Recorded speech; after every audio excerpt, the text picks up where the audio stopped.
West Coast Cookbook and Speakeasy with Chef Justice Putnam. Netrootsradio.com.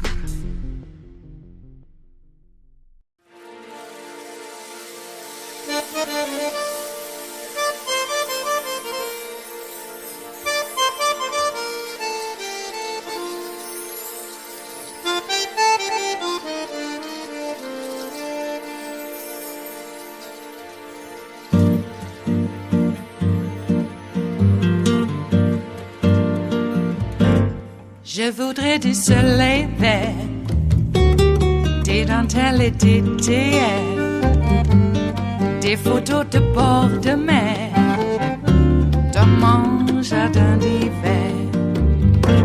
Je voudrais de la lumière, comme en Nouvelle-Angleterre. Je veux changer d'atmosphère, dans mon jardin d'hiver. À fleurs sous la pluie de novembre, tes mains qui courent, je n'en peux plus de t'attendre. Les années passent, qu'il est loin, là je tombe. Nul ne peut nous entendre. Je voudrais du Fred Astaire, revoir un latte. The first line of Jack Smith's 165-page filing. The defendant, Donald Trump, asserts that he's immune from prosecution for his criminal scheme to overturn the 2020 presidential election because he claims it entailed official conduct. Not so. And he goes on to explain why. Yeah, the special counsel seeking to make the case and to pierce the immunity argument made by the Supreme Court over the summer. And we are now getting an in-depth look at Jack Smith's election interference case against Donald Trump. A judge yesterday unsealed Smith's filing in response to the Supreme Court's ruling on presidential immunity. In it, Smith argues Trump was not acting as president of the United States when he sought to overturn his 2020 election loss. Although his multiple conspiracies began after Election Day in 2020, the defendant laid the groundwork for the crimes well before then. Smith goes on to write, that same day, in an implicit acknowledgement that he had no lawful way to prevail, the defendant sidelined the existing campaign staff responsible for mounting his legal challenges, who were telling the defendant the truth that he did not want to hear, which is that he had lost. The defendant turned to a private attorney who was willing to falsely claim victory and spread knowingly false claims of election fraud.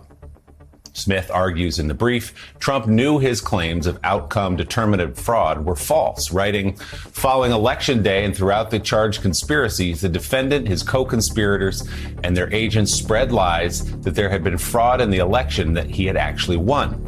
Smith details conversations between Vice President Mike Pence and Trump in which Pence told Trump he had seen no evidence of fraud in the election. Pence, Smith writes, gradually and gently tried to convince the defendant to accept the lawful results of the election, even if it meant the defendant lost. Smith also highlights Trump's speech on January 6, writing, the defendant repeated the same lies about election fraud in Arizona, Georgia, Michigan, Nevada, Pennsylvania, and Wisconsin that had been publicly or directly debunked. The defendant used these lies to inflame and motivate the large and angry crowd of his supporters to march to the Capitol and disrupt the certification proceeding.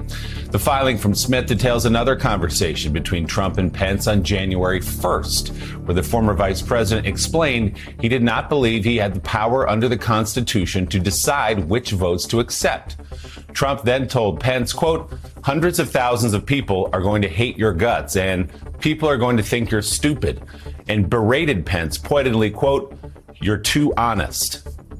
Smith argues, even if the court determines these conversations were official, the government can rebut the presumption of immunity because the use of this evidence poses no risk to executive branch prerogatives.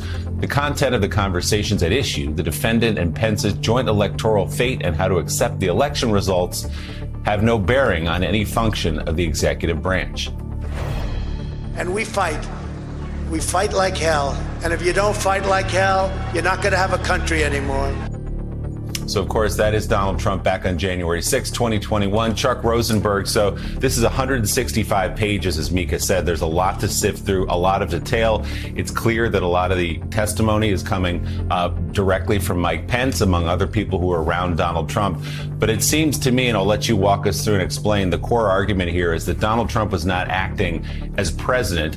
He was acting as a presidential candidate, effectively, when talking to Mike Pence about these things. I think that's exactly right, Willie. The Supreme Court said that certain official conduct is off limits, that a president, any president, Mr. Trump in this case, would be immune from prosecution for official acts. And so the government's brief here, it's styled as a motion for the judge to make determinations about immunity. But the thrust of the government's brief here, Willie, is that Mr. Trump was not acting in an official capacity. He was acting in a private capacity as a candidate, not as a president, but as a candidate trying to secure re-election. And so all of those 165 pages have a similar theme. They lay out a series of acts, of conversations between the president and private officials for the most part, explaining that the president was willfully blind to the facts that he had lost. That he was urging people to act in fraudulent and dishonest ways, and that he's trying to retain office. All of this is intended to convince the district court judge, the trial judge, Judge Chutkan, that these are all prosecutable acts, that they're not immune. Remember, the Supreme Court had the easy job, Willie. All they had to do was pronounce a rule. Judge Chutkan has the really hard job. She has to implement the rule. And the government is trying to give her a path, a roadmap to implement the rule in a way that they believe means that Mr. Trump still may be prosecuted for all of these unofficial acts as a candidate. Interesting. So, Chuck, this goes into the relationship with Pence in a big way. The different efforts in different states to try and change the outcome. Also, Trump's tweets, making it very clear, by the way, that it was him tweeting. But he goes through tweets as a candidate, casting doubt on election integrity, tweets making false claims of election fraud, tweets and retweets attacking those speaking the truth about the election, tweets exhorting individuals to travel to Washington, D.C. for the Save America rally, tweets regarding Pence's role on January 6th, the defendant's 2:24 p.m. tweet on January 6th. It is very specific that these tweets were done by Trump. But my question is, how can you separate his official capacities to his unofficial capacities, therefore not immune, if there's still a transition that is underway? Does that make sense?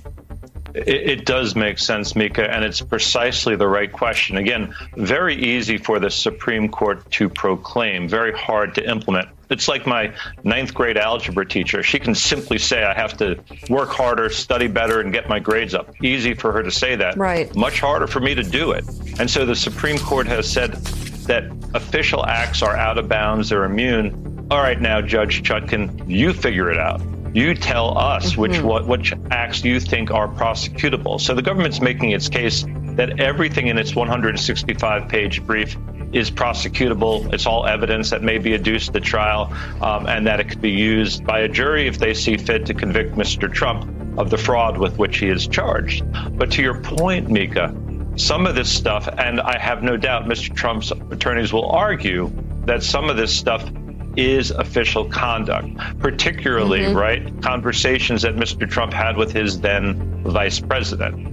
So I think this is a very difficult task for Judge Chutkan. I was not able to get my grades up in algebra. Easy for my teacher to say I should, harder for me to do it. And so this is just the opening salvo in what I think is going to be a long, difficult stretch of pretrial litigation. Well, that was one of my questions, was if you thought this was going to be a tough slog to push this through with the judge. But secondly, was there anything in here that surprised you?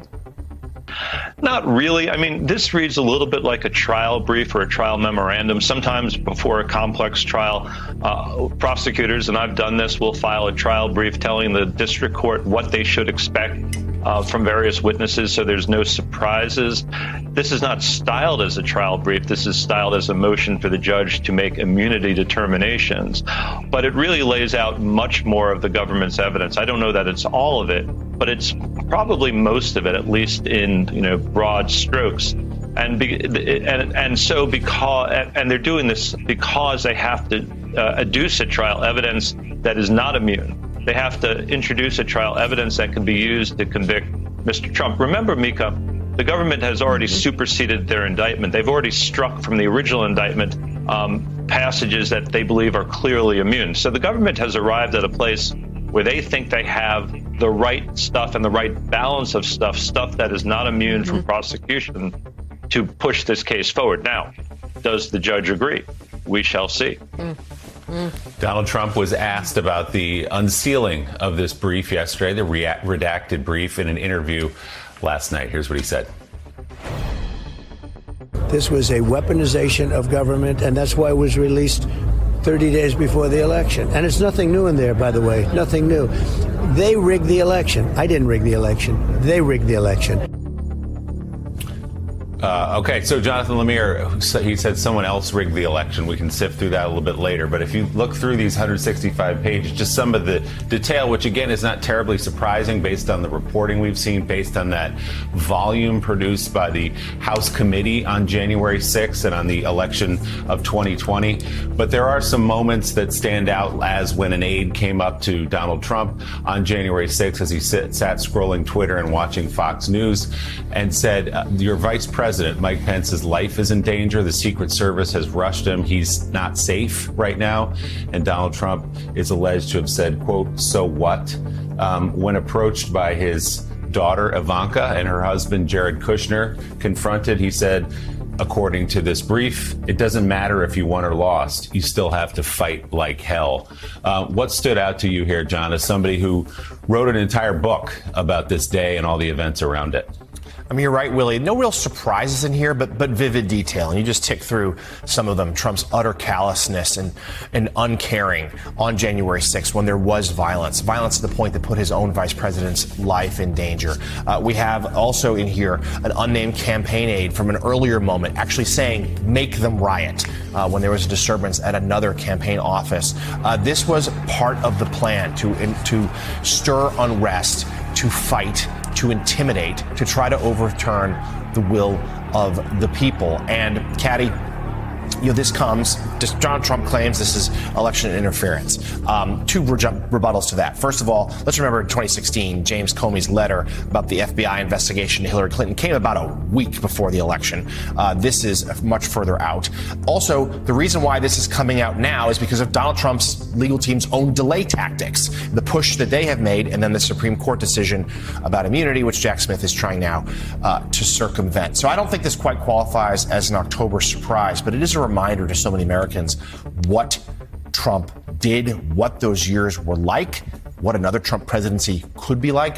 Do you think it is going to matter this election? I think you're right that we've got a lot of October surprises, and we're only into day 3 or day 4 of October, and there are a ton out there, most of them around the world. I don't think this does count as one. So far, every time that Donald Trump has had some kind of a legal setback, and I think what Chuck was saying earlier about whether this is a hard slog for Jack Smith to define whether this was his role as a candidate or his role as a president, given that he was both at the same time. So how do you distinguish between the two? But every time he's had this in the past, he's used it to raise more money.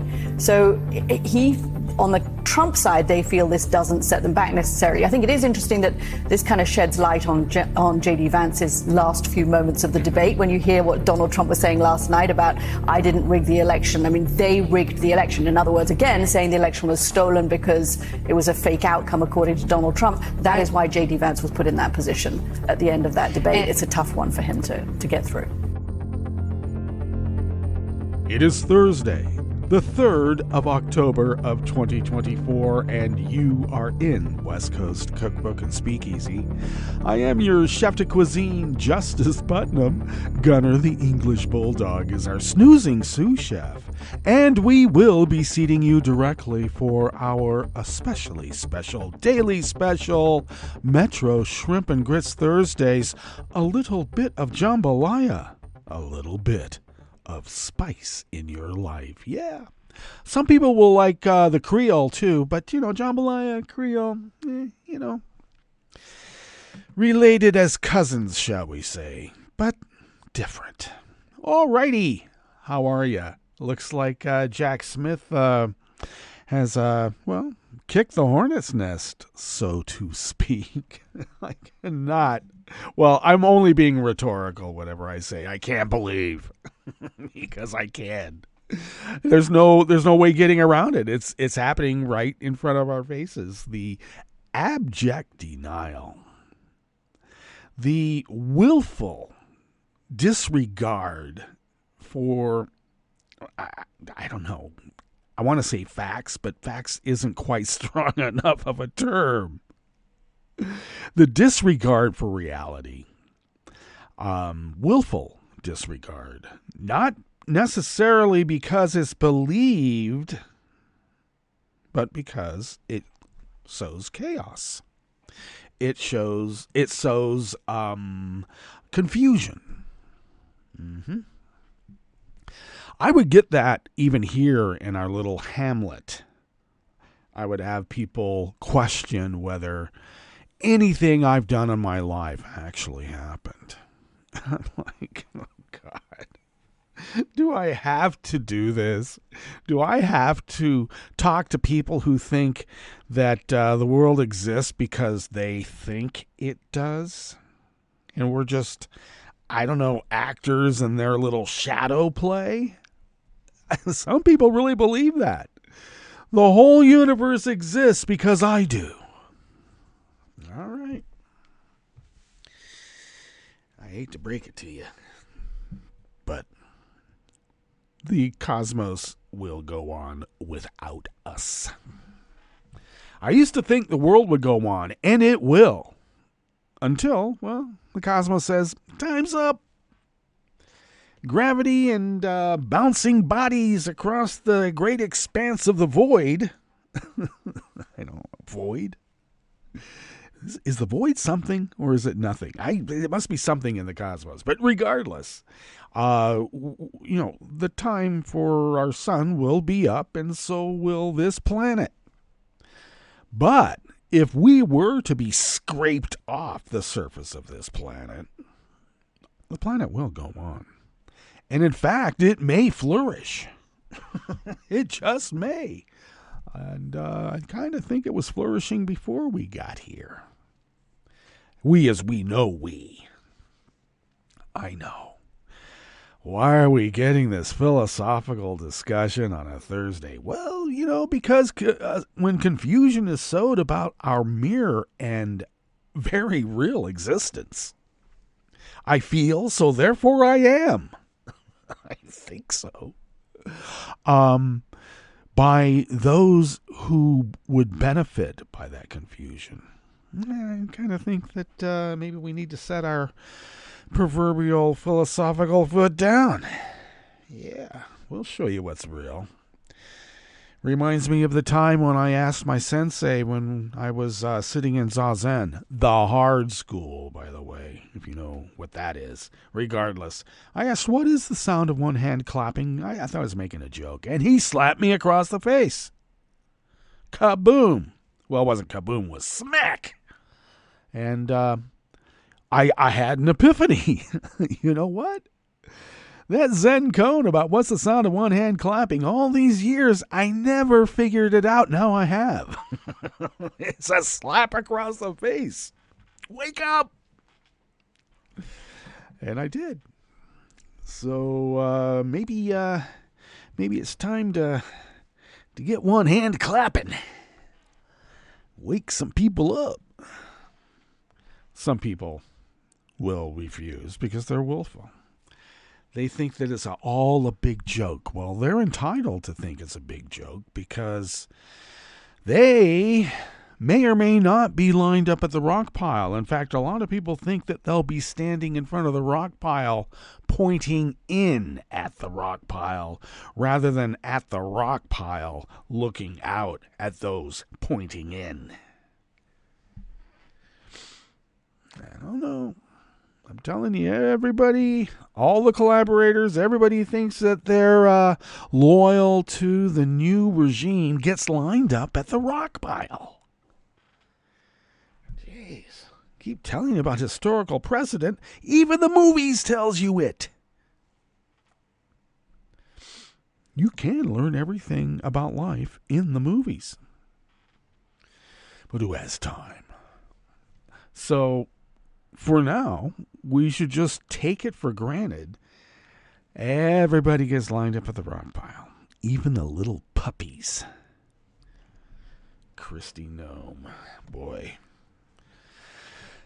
They are really a hateful, murderous bunch, aren't they? Full of violence. It's just, well, disconcerting at the least. I have friends who are putting their paperwork together, and they're going to bug out this fall. Because if Kamala wins, there's going to be quite a bit of unrest. They don't want to be around here for the unrest that will ensue with a Harris-Walz win. And they also qualified the statement that if T wins, they will be gone permanently. And I have a lot of friends like that. So, I don't know.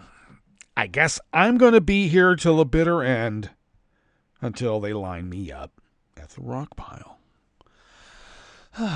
Something to look forward to, I guess, in life. Boy. All this time I thought we as Americans were just predisposed to punch the Nazis, and I didn't really give a lot of credence to how Nazified we could become. I should have had some indications. You know, Christmas truce with the Nazis. Let's sing O Tannenbaum. And Silent Night, too. Yeah. When the enemy looks like you, I guess it's, time for Silent Night across the snow-covered plain. Yep. And if they don't look like you, and that's the whole idea behind Faces of the Enemy. Remember that documentary way back? Where you depersonalize the enemy, you put a mask on them that you can hate. Because it's really hard to kill a friend. For most people. And it looks like the right wing has worked very hard to dissuade the American public of the notion that it's wrong to kill a friend. You have to be able to rip out your guts and eat them while you kill a friend. That's the kind of alpha people we want. What the hell?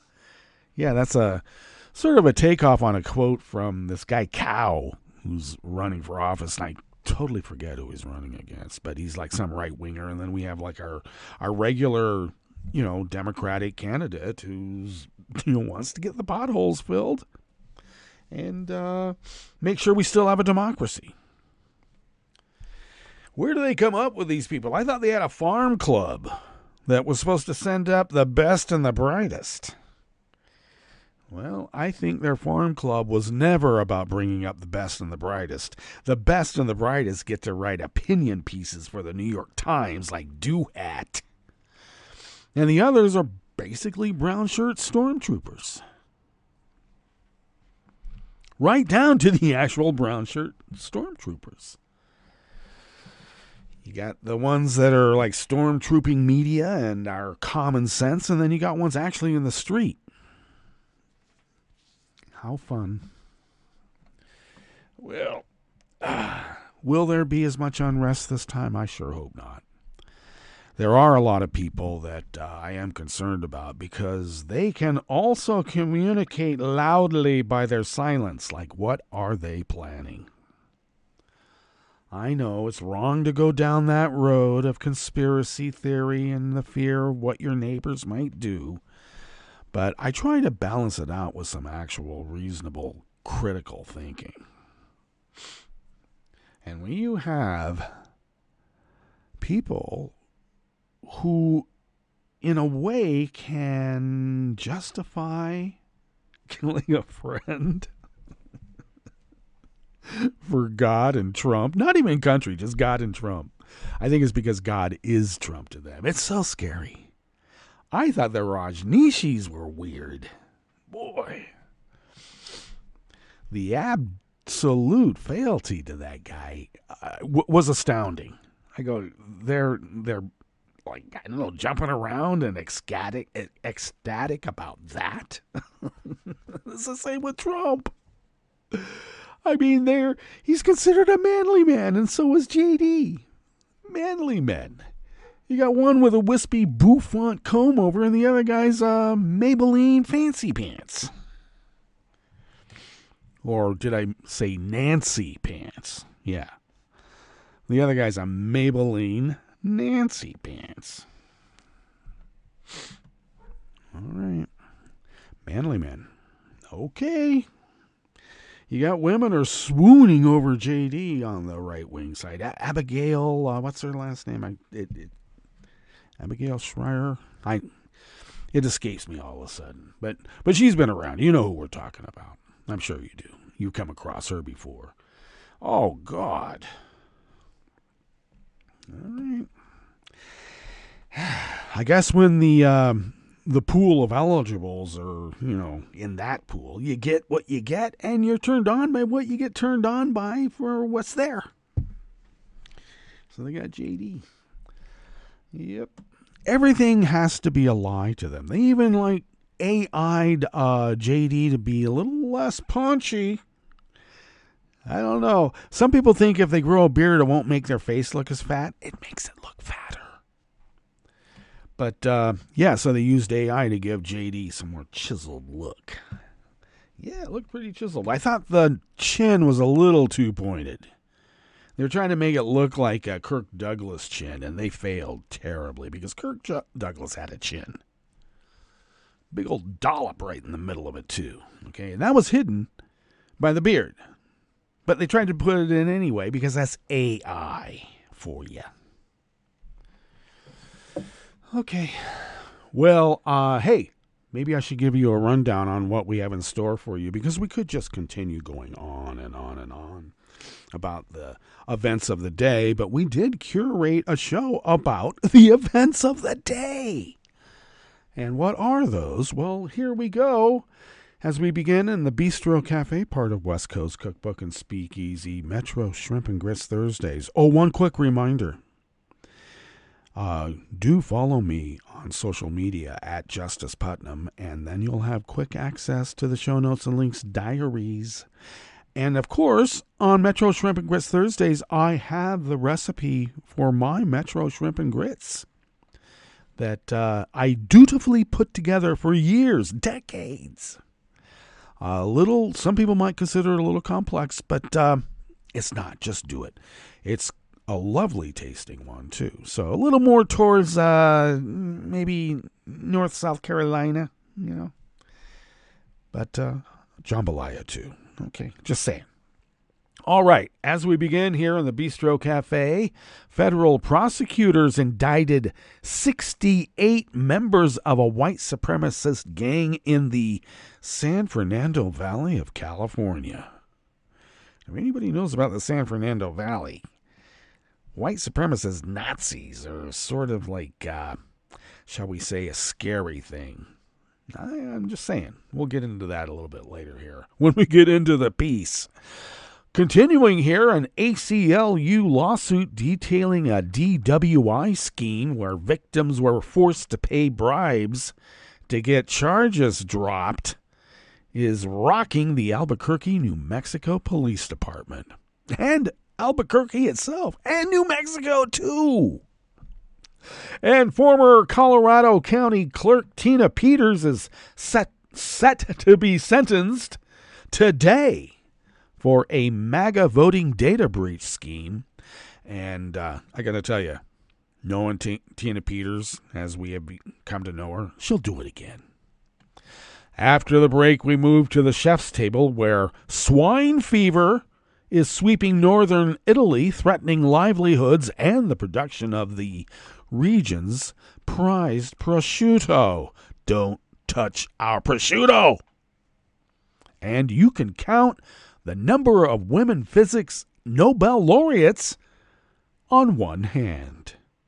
All that and more on West Coast Cookbook and Speakeasy. Bon appetit.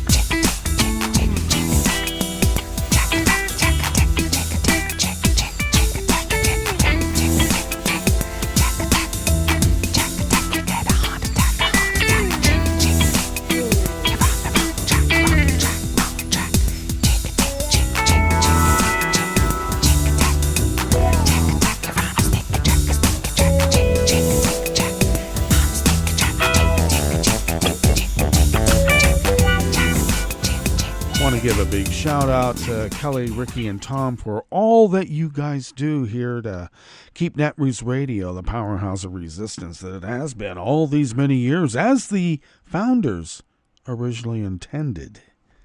All right, okay. Let us now tuck into this first offering here in the Bistro Cafe of West Coast Cookbook and Speakeasy.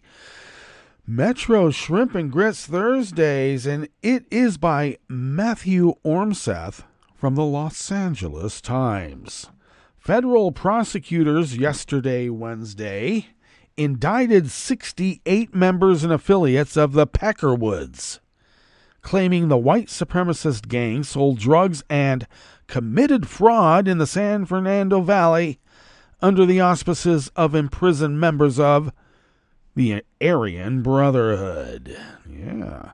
12 Peckerwood members are charged with racketeering, while another 56 are charged with conspiring to distribute drugs. Part of the racketeering is taking COVID relief funds. Stealing. That's kind of like what white supremacists and the right wing like to do. Anyway, the Peckerwoods, who took their name from a derogatory term for white inmates in the California prison system, embraced Nazi iconography, and traded racist comments in a private Facebook group, according to an indictment unsealed yesterday, Wednesday. Oh, maybe that's protected First Amendment speech. Maybe. During the height of the protests following the killing of George Floyd in 2020, the indictment says, one member of the Facebook group wrote, "I wish all the blacks and all the cops would just kill all of each other. Our side of the day room only. If that's all that was left in the world, that would be awesome." There were similar sentiments expressed around here in Rogue River, and I always said, it feels like you guys are Nazis. And I'm right. But according to the indictment, the Peckerwoods' primary concern was making money through selling methamphetamine, heroin, and fentanyl. And then we can blame it on the brown immigrants. And they did. They are also accused of more sophisticated crimes like identity theft and bank fraud. And some Peckerwoods robbed drug dealers and stole merchandise in smash and grab heists, the indictment says. Remember those YouTube clips of stores being taken over and people just smashing and grabbing? Blame it on the immigrants. It was the white supremacists. Collecting a tax or cut of the proceeds, prosecutors allege, were members of the Aryan Brotherhood, the dominant white gang in the California prison system. 2 Aryan Brotherhood members were charged in the indictment. John Paul Pitchey, also known as Sinister, and Michael Suspect Vitanza, who are both accused of conspiring to traffic drugs. Vitanza once shared a prison cell with Danny Troxel, described at a recent racketeering trial as a member of the Aryan Brotherhood's 3-man ruling commission. Zegile, a witness at the trial, testified that Vitanza was Danny T's right-hand man. In a call secretly recorded by authorities, Vitanza allegedly told a female associate he was the youngest made member of the Aryan Brotherhood. The Peckerwoods' violent white supremacist ideology and wide-ranging criminal activity pose a grave menace to our community, U.S. Attorney Martin Estrada said in a statement, by engaging in everything from drug trafficking to firearms offenses to identity theft to COVID fraud, and through their alliance with a neo-Nazi prison gang, the Peckerwoods are a destructive force. The indictment makes clear that Vitanza and other defendants were communicating with prisoners using contraband cell phones. The indictment lists dozens of unnamed conspirators who were not charged. The case against the Peckerwoods follows similar racketeering indictments brought against the Aryan Brotherhood in Sacramento and Fresno. In those cases, authorities have accused imprisoned leaders of the organization with orchestrating murders both inside and outside the California prison system. Prosecutors this year convinced a jury to convict Troxel and two co-defendants of murder and aid of racketeering, but their stated goal of transferring the defendants who were already serving life sentences in state custody to more restrictive federal prisons has stalled, following the Federal Bureau of Prisons' refusal to accept the California inmates. One Aryan Brotherhood member who pleaded guilty to murder and aid of racketeering in that case is now trying to withdraw his plea, saying he signed it only because he'd been assured he'd spend the rest of his life in a federal prison, not a short life in a California prison.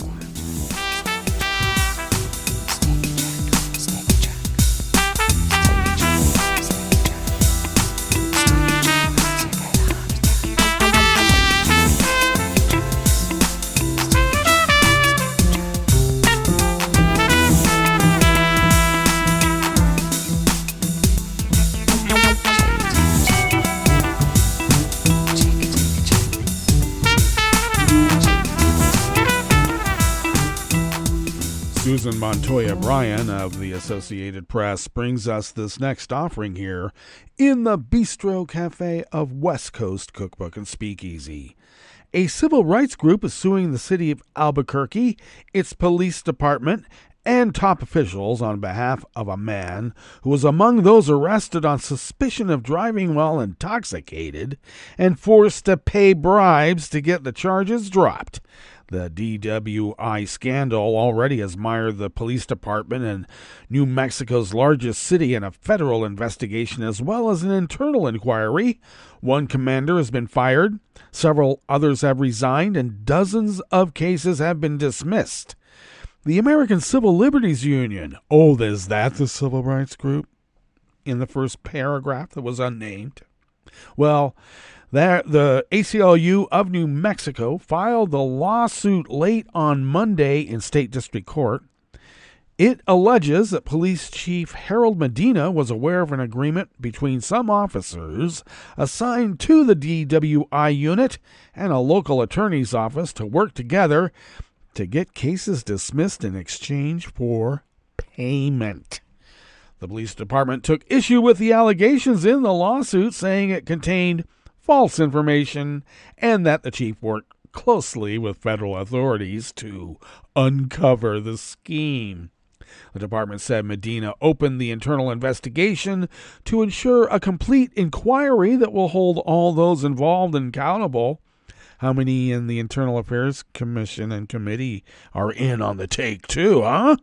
APD leadership continues to cooperate with federal partners as they complete their investigation, the department said, adding that more details would be made public when appropriate.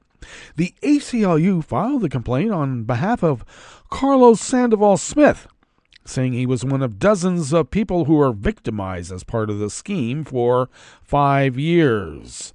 This lawsuit isn't just about getting justice for me, it's about stopping this abuse so no one else has to suffer the way I did, Sandoval Smith said in a statement. I lost my business, my home, and my dignity because of APD corruption. It even caused a deep rift in my family that we may never heal from. Aside from the internal investigation launched in February by the police department, the FBI is conducting its own inquiry into allegations of illegal conduct. No charges have been filed, and it will be up to the U.S. Attorney's Office to determine whether any federal laws were violated.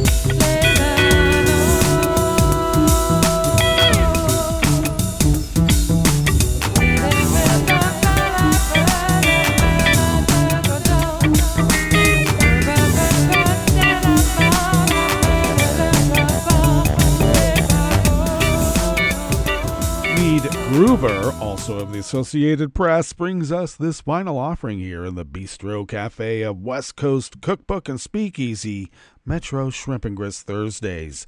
A former Colorado clerk and one-time hero to election conspiracists is set to be sentenced today for leading a data breach scheme inspired by the rampant false claims that voting fraud altered the result of the 2020 presidential election.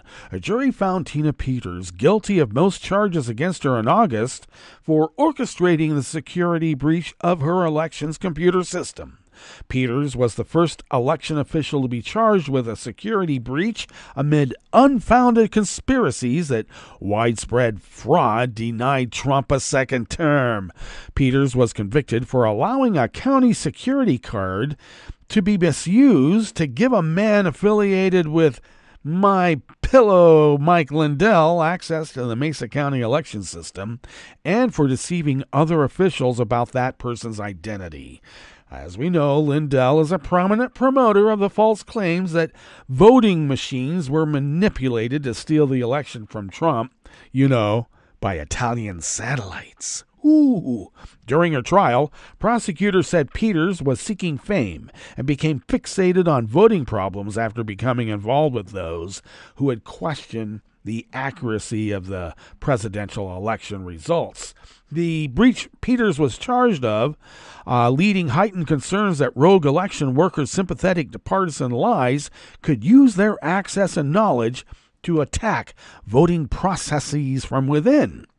Peters was convicted of 3 counts of attempting to influence a public servant, 1 count of conspiracy to commit criminal impersonation, first-degree official misconduct, violation of duty, and failing to comply with the Secretary of State. She was found not guilty of identity theft, 1 count of conspiracy to commit criminal impersonation, and 1 count of criminal impersonation. Peters has been unapologetic about what happened. That's right. Okay, that brings us to our break, and when we get back from that break, we will go through weather from around the world, and we will finish up with the stories that we have curated for you today. You are listening to West Coast Cookbook and Speakeasy. We will be right back. You are listening to netrootsradio.com. Please hang up and try again.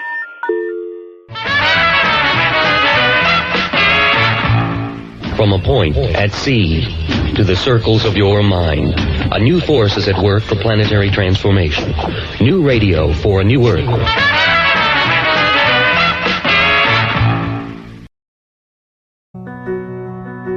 Victor deployed for the first time to Afghanistan in 2003.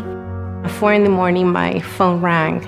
They said, "I regret to inform you that your husband was wounded in action." Victor sustained a moderate traumatic brain injury. I was doing school full-time, and I was also then caring for Victor. One of the most important elements of caregiving is taking care of yourself. I just didn't want to forget that I also had goals and that I also had a life. What I did is I challenged Victor to meet me halfway. There are almost 6 million military and veteran caregivers across the nation. We have our own journey, and we can fulfill that journey at the same time that we are helping our loved one.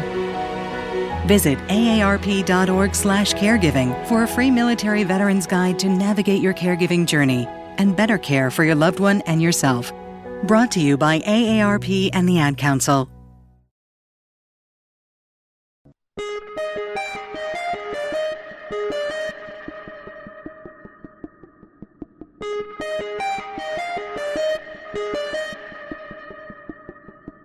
Hi, it's Tom. Could we humbly suggest your donation to netrootsradio.com? All we've got to run this 24-hour powerhouse of progressive resistance radio is what comes out of our own wallets. And you are our biggest donor. And it doesn't take much, $3, $5. Just go to the bottom of our netrootsradio.com page and hit our secure donate button. Heck, you can even make a recurring contribution, and you'll get a wondiferous pair of Netroots radio stickers for application to your backpack, your bumper sticker, or your banjo. Well, it's up to you which backpack you want to put it on. So donate what you'd like at the bottom of our netrootsradio.com's homepage, because you are our biggest donor. netrootsradio.com. Together, we are Resistance Radio.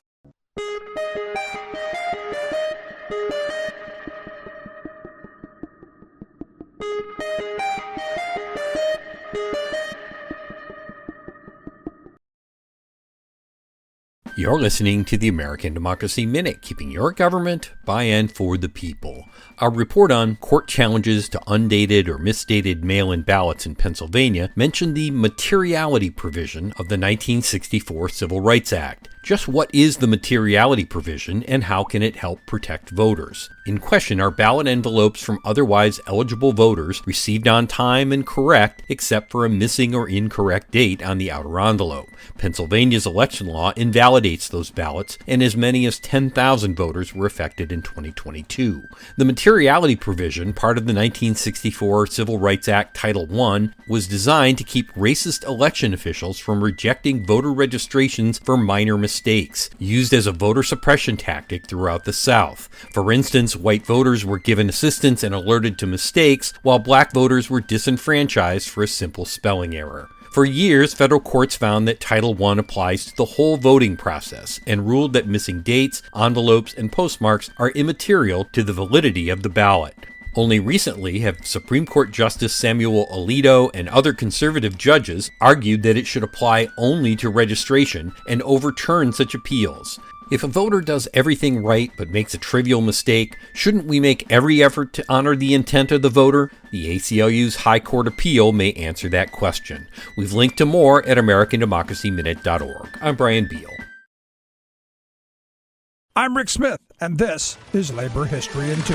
On this day in labor history, the year was 1932. That was the day the state militia was called into Kincaid, Illinois. 164 high school students had just walked out of the classroom, declaring themselves on strike. They were protesting the school board's use of coal from the Peabody Coal Company. The students walked out in solidarity with their fathers, who were on strike against the Peabody coal mine in nearby Langleyville over wage concessions. The father-son strike, as it was referred to, was one more in a series of protest actions that came on the heels of the founding of the Progressive Miners of America a month earlier. Thousands of Illinois miners had just voted with their feet to repudiate John L. Lewis's UMWA over wage concessions. After their founding conference, new PMA leaders began aggressively organizing non-union mines. They marched into mining towns and ordered non-union diggers out of the mines. They also struck UMWA mines, picketing against the industry standard of $5 a day that had been set by the latest concessionary contract.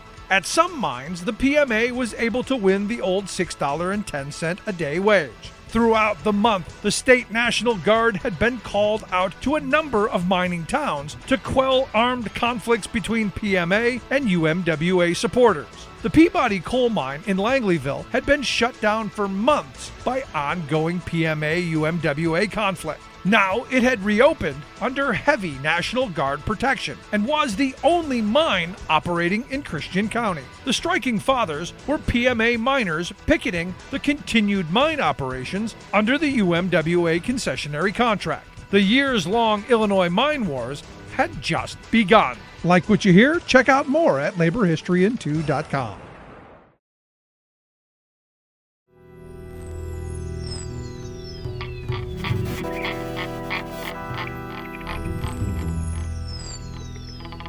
Thank you for accompanying us here to the Chef's Table at West Coast Cookbook and Speakeasy, Metro Shrimp and Grits Thursdays.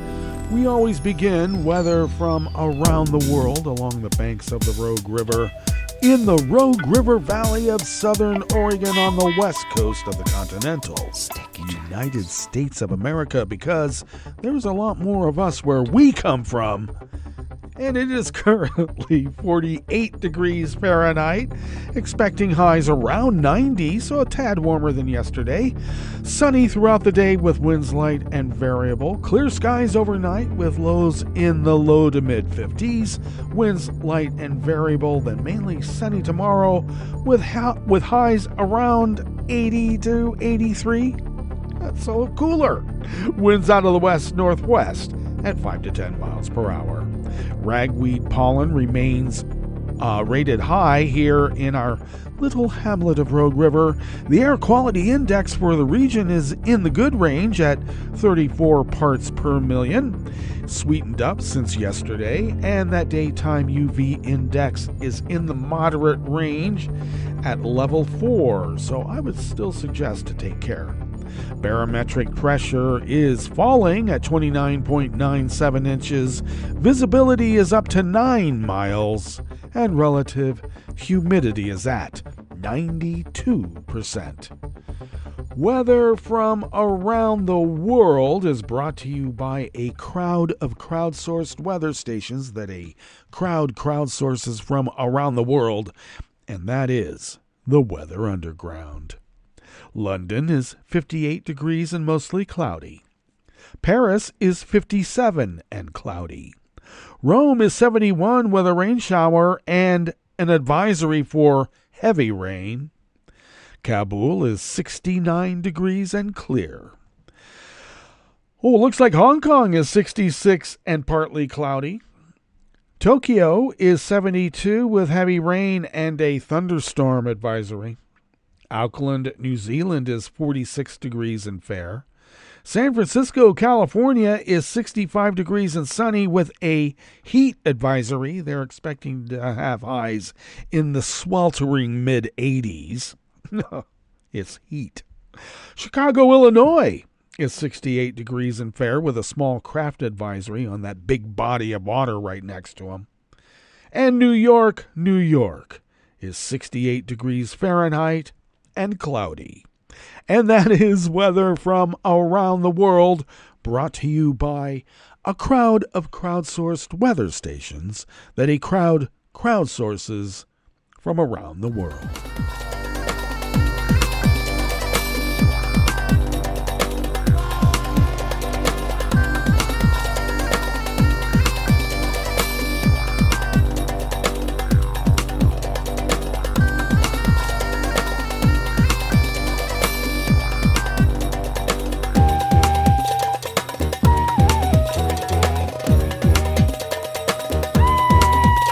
Paolo Santalucia at the Associated Press's World Desk brings us this first amuse-bouche here at the Chef's Table at West Coast Cookbook and Speakeasy, Metro Shrimp and Grits Thursdays. One of Giovanni's Arioli's sows tested positive for African swine fever in late August. Within a week, All 6,200 sows, piglets, and fattening pigs on his farm south of Milan were slaughtered under strict protocols to halt the disease threatening Italy's 20 billion euro prosciutto, cured sausage, and pork industry. Since swine fever appeared on the peninsula in January of 2022, Italy has killed nearly 120,000 pigs, 3/4 of those over the past 2 months alone, as the emergency has intensified. The disease spiked with 24 outbreaks in early September, most of them in Lombardy, the area of greatest concern, where the disease has been confirmed in domestic pigs, and it extends nearly 1,740 square miles and includes neighboring Piedmont and Emilia-Romagna, a region where world-renowned for its prized Parma prosciutto. Yes, indeed. The impact of the swine fever outbreak goes further. Farmers in the 8,800 square mile area also face restrictions due to infected wild boars, or because they fall in a buffer zone. The disease, which is nearly always fatal to swine, first infected wild boars and quickly spread to domesticated pigs, which number 10 million in Italy. It does not affect humans. Coldiretti, Italy's powerful agricultural lobby group, estimates damage to the industry so far at about $554 million U.S., partly due to import bans, and warns that some farmers risk losing their livelihoods.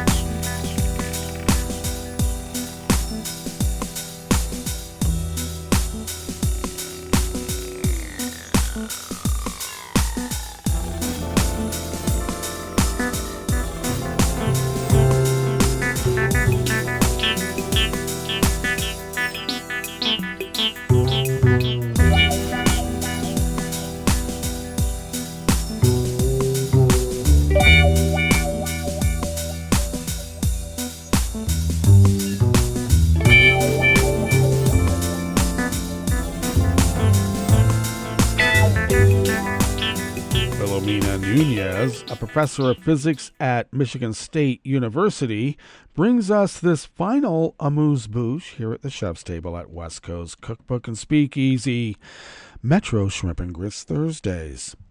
Out of 225 people awarded the Nobel Prize in Physics, only 5 have been women. This is a very small number, and certainly smaller than 50%, which is the percent of women in the human population.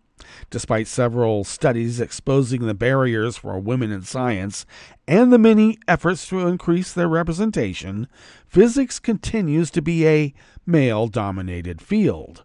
Only 1 in 5 physicists are women, a number that has not moved since 2010.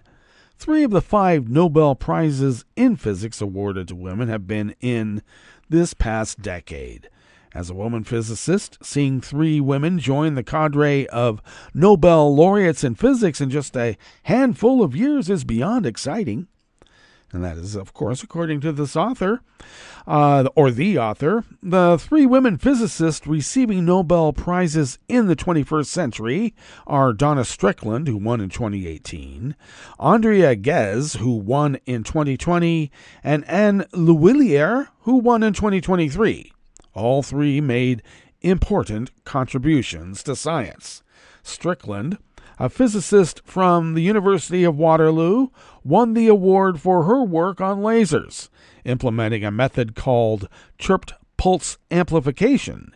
Ghez, an astrophysicist from UCLA, got the Nobel for her work observing stars, especially those near the center of the Milky Way. And Lhuillier, a physicist from the University of Lund, received the 2023 Nobel also for her work with lasers. Being a minority in a research field is not easy. Sticking with it long enough to have a storied career, as the three winners have, is a huge accomplishment.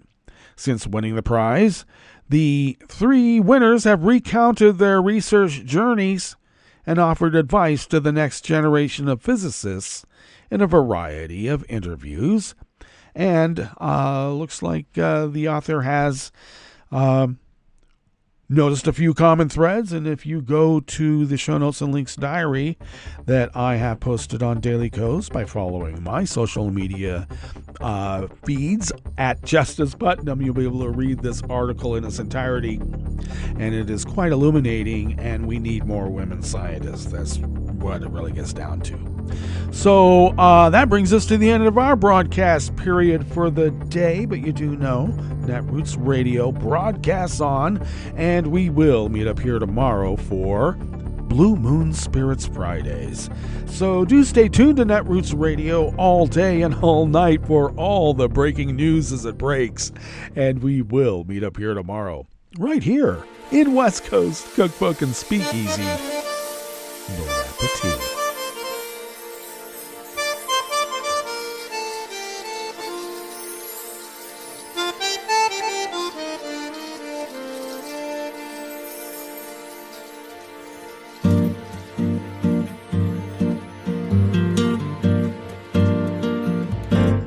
Je voudrais du soleil vert, des dentelles et des théières, des photos de bord de mer, dans mon jardin d'hiver. Je voudrais de la lumière, comme en Nouvelle-Angleterre. Je veux changer d'atmosphère, dans mon jardin d'hiver. À fleurs sous la pluie de novembre, tes mains qui courent, je n'en peux plus de t'attendre.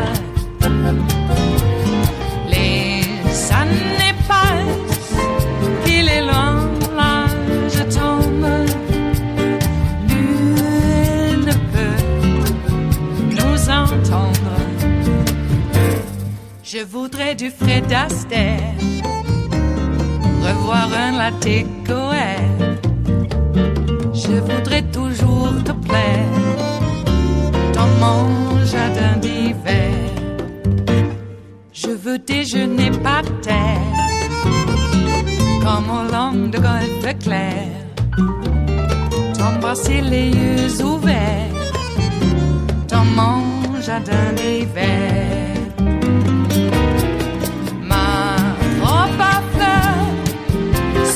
Pluie de novembre, tes mains qui courent, je n'en peux plus de t'attendre. Les années passent, il est loin, là je tombe. Nul ne peut nous entendre. Ba-da-da-dum-di-da-dum. Ba-da-da-dum-di-da-dum.